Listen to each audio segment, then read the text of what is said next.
Until now, we have studied a discrete random variable, and now we are going to study probability density function for continuous random variable x.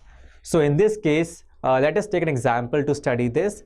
We take x to be a speed of a car, and it is equals to u plus at, where u is initial speed, a is acceleration, and t is time.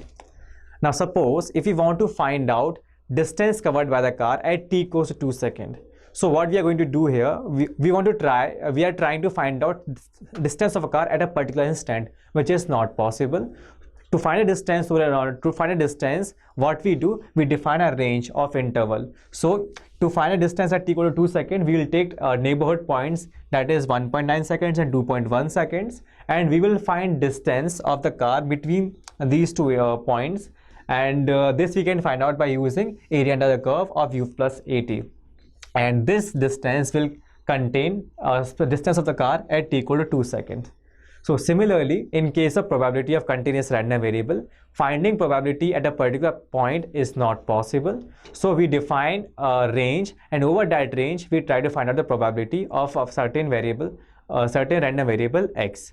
So now we are going to define a continuous random variable x and its probability density function.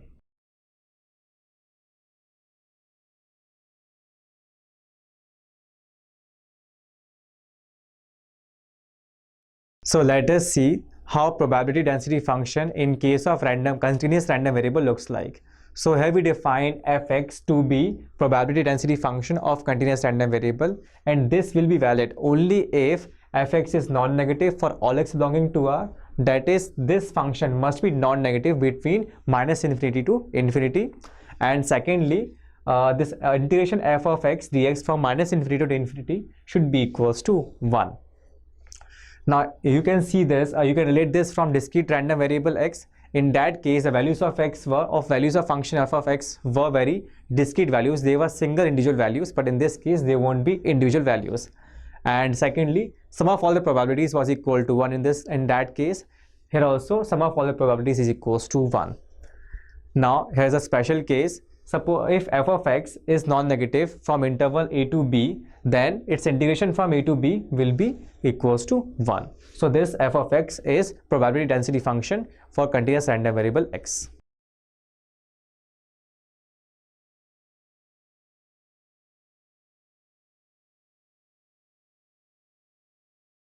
So in case of probability density function, what we want to do is we want to find probability at point xi, but since we can't calculate probability at a single point, so we define 2 points x1 and x2, and between these 2 points we try to find a probability and which contains probability at point xi. So what we do, we integrate this function into this in this interval, and then we get probability density function or probability at point xi.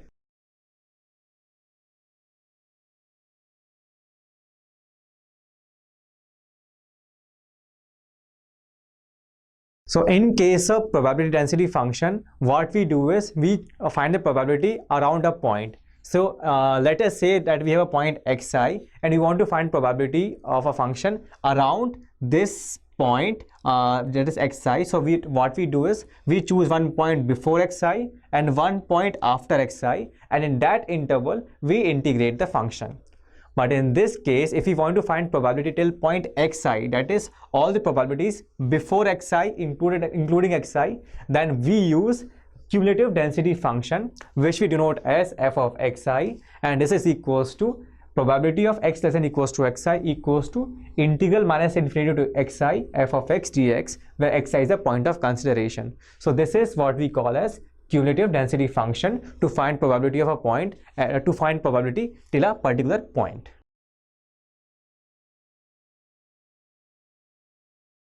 Now we will solve an example. In this example, we have a function f of x, which is a probability density function, and this is equals to x by 8 when x is between 0 to 4, and this is equal to 0 if the value of x does not lie between this interval.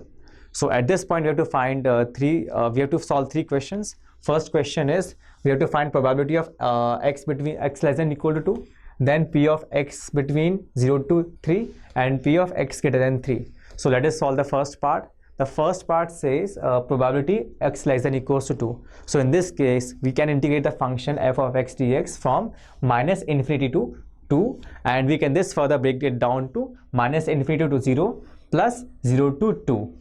Now in this interval, the function the value of the function will be 0 because this interval does not lie in this interval. So value of the function will be 0, and in this case, since this interval 0 to 2 lie between this interval or in this interval, then the value of function becomes x by 8.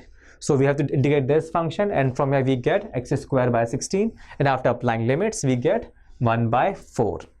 Similarly, in this case again we have to integrate between 2 to 3 f of x dx, and since 2 to 3 lies between this interval, so value of function will be x by 8, and after integrating this function and we're substituting the value limits, we get 5 by 16. And similarly, in the third part, we have to integrate this function x by 8 from 3 to 4, and 3 to 4 lies in this interval, that's why the value of function is x by 8, and after integrating and substituting the limits, we get 7 by 16. Now if you add all these values 1 by 4, 5 by 16 and 7 by 16, then the sum of the probabilities is equals to 1. So we have studied that a function f of x is called a probability density function for continuous random variable only if two conditions are satisfied. First condition is fx is non-negative, so in this case fx is our non-negative function, and secondly, sum of all the probabilities always be equals to 1. So in this case, of all the probabilities is equals to 1, hence this function is a probability density function.